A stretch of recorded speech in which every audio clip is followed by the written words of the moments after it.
Microsoft is a multinational tech company that's been around since 1975, remaining in business for 4.5 decades and becoming a household name in the process. Since its inception, the company has become one of the most successful consumer technology and software providers the world has ever known. Today, we're going to be taking a look at Bill Gates, the face of and brains behind the tech juggernaut.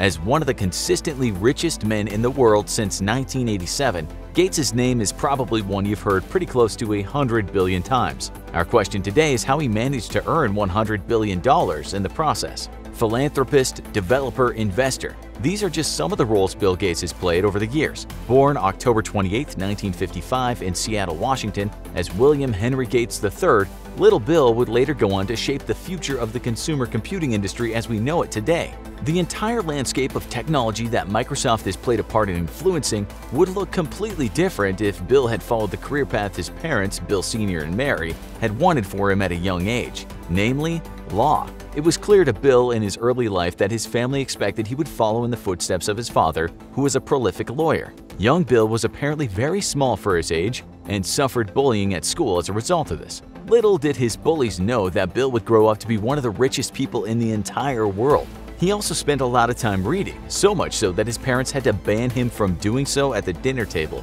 Lucky for them and everyone who owns a PC or an Xbox right now, Bill was always persistent. Bill's first steps to becoming the world-renowned tech developer and multi-billionaire he is today began when he created his very first software program at 13 years old. Was it a world-changing, revolutionary piece of software that's still used to this day? Not quite. It was a program that allowed someone to play tic-tac-toe against a computer. But big things from little acorns grow, and before long, Bill was on his way to the world of computer programming. Bill and a group of fellow students, including his lifelong friend and Microsoft co-founder Paul Allen, spent as much time as they could around computers. Bear in mind, this was the late 60s, and at the time, computers weren't as widely available as they are today. The first computer that Gates ever used was a DEC PDP-10 that his high school, Lakeside Prep, had to pay to allow students to use. An element of the computer's code made sure that children could only make use of it for a limited time, which was a feature that a young computer nerd like Bill didn't take kindly to. One summer, Bill Gates, Paul Allen, and some of their fellow computer enthusiasts uncovered a bug in the computer's operating system that offered them a way to use it for as long as they liked, as they managed to stop the computer recording how much time they'd spent on it. When the local company that owned the machine discovered this, they banned Bill and his friends from accessing the DEC PDP-10 for the rest of the summer. Ironically, in 1968, the same company would go on to hire Gates and his little group to look for similar bugs in the software of their computers, granting them all unlimited computer time.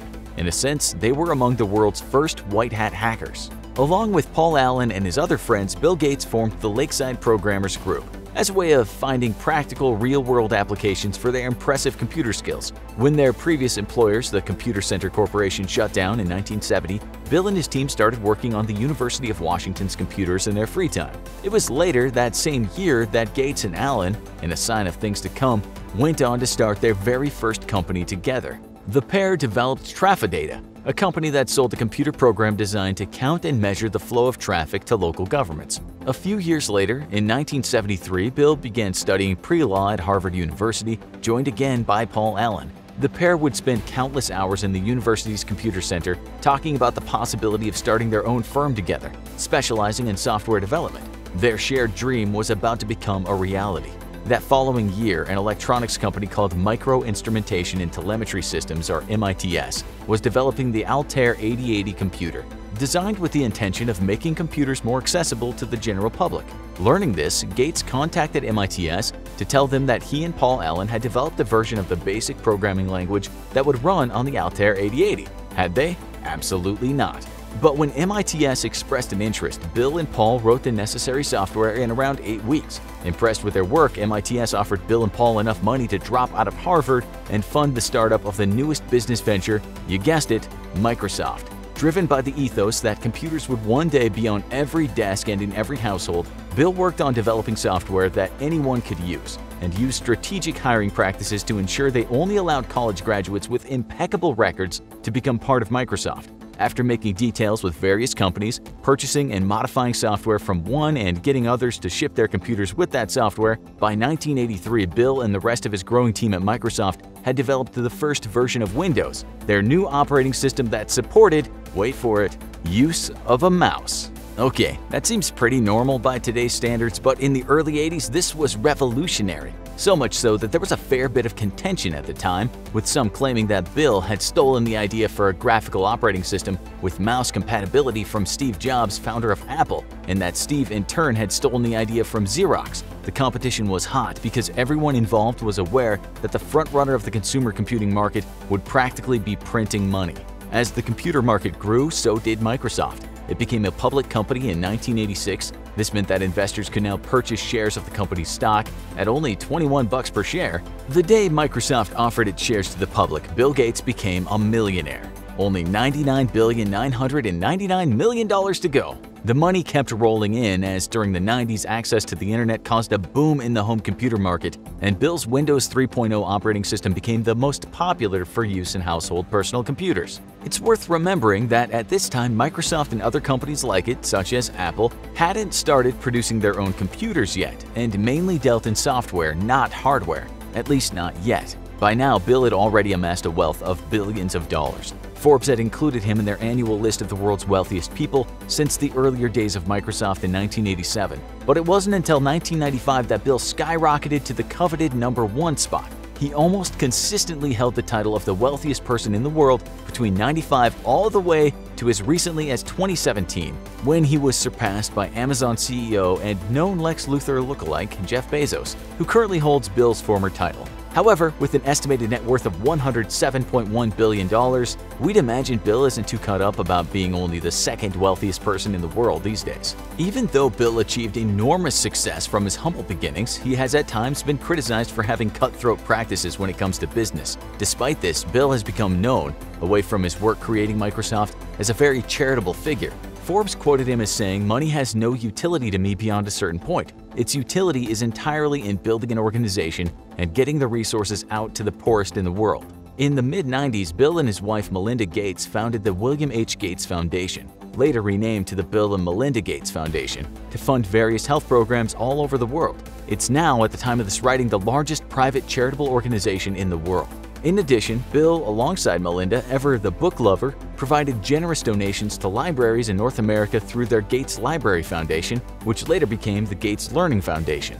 Microsoft continued to grow, eventually becoming the largest personal computer software company in the world, with Bill Gates as the helm as both Chief Executive Officer and Chairman of Microsoft's Board of Directors. While he remained Chairman, Bill eventually stepped down as CEO in 2000, taking up a new position as Chief Software Architect until 2006, when his job at Microsoft transitioned to a part-time one, allowing him more time to work with his wife at the Bill and Melinda Gates Foundation.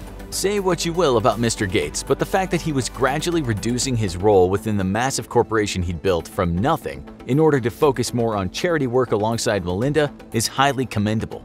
Bill's duties as chairman were later shared between two senior members of Microsoft, Ray Ozzie and Craig Mundy, when Bill stepped down from that high-ranking position and took up a role as technology advisor in 2014, offering support to the new Microsoft CEO, Satya Nadella. Of course, Microsoft didn't make Bill Gates over $100 billion on its own. There are a huge number of small companies owned and run by Microsoft Corporation, all providing various different technological products and services that help generate massive amounts of income for Microsoft and Bill himself as a result.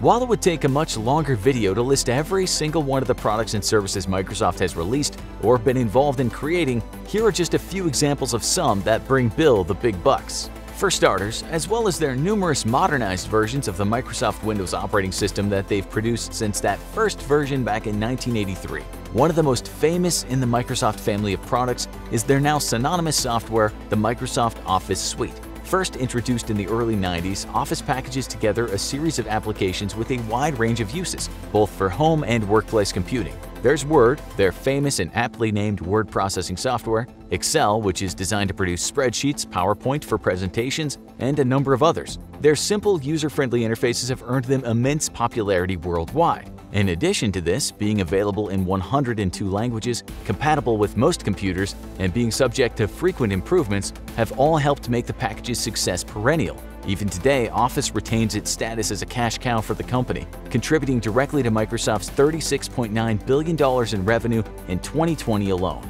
If you're a prolific gamer, there's also a high chance you own or have owned some variation of the Xbox. At present, around 28% of all games currently in development around the world are created to be playable on the Xbox One, the current version of the console. The first iteration was released 19 years ago in 2001 to meteoric success. Today, there are over 59 million users active on Microsoft's Xbox Live online gaming network. That's enough to fill the biggest football stadium in the US, Michigan Stadium, over 548 times over. First introduced in a market that was at the time dominated by Nintendo and Sony's PlayStation, sales of every version of the Xbox released by Microsoft have hit the multi-millions. The original Xbox sold 24 million consoles. Its successor, the Xbox 360, sold over triple that figure. Between its release in 2005 to the end of its lifespan in 2017, Microsoft sold over 85 million units of the 360.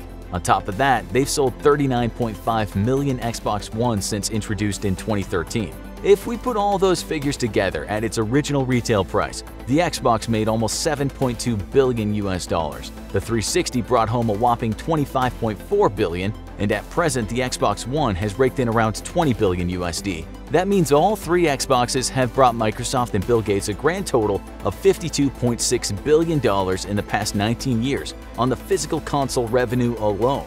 Because Bill Gates is anything but a one-trick pony.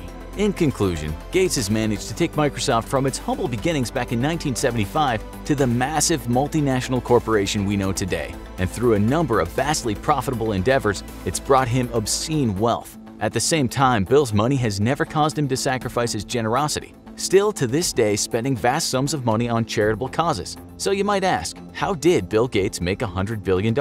In the simplest sense, he did what he loved and he did it brilliantly. If you enjoyed this video, be sure to check out our other episodes, like Is Microsoft actually more successful than Apple, or Richest People in Different Countries? Thanks for watching.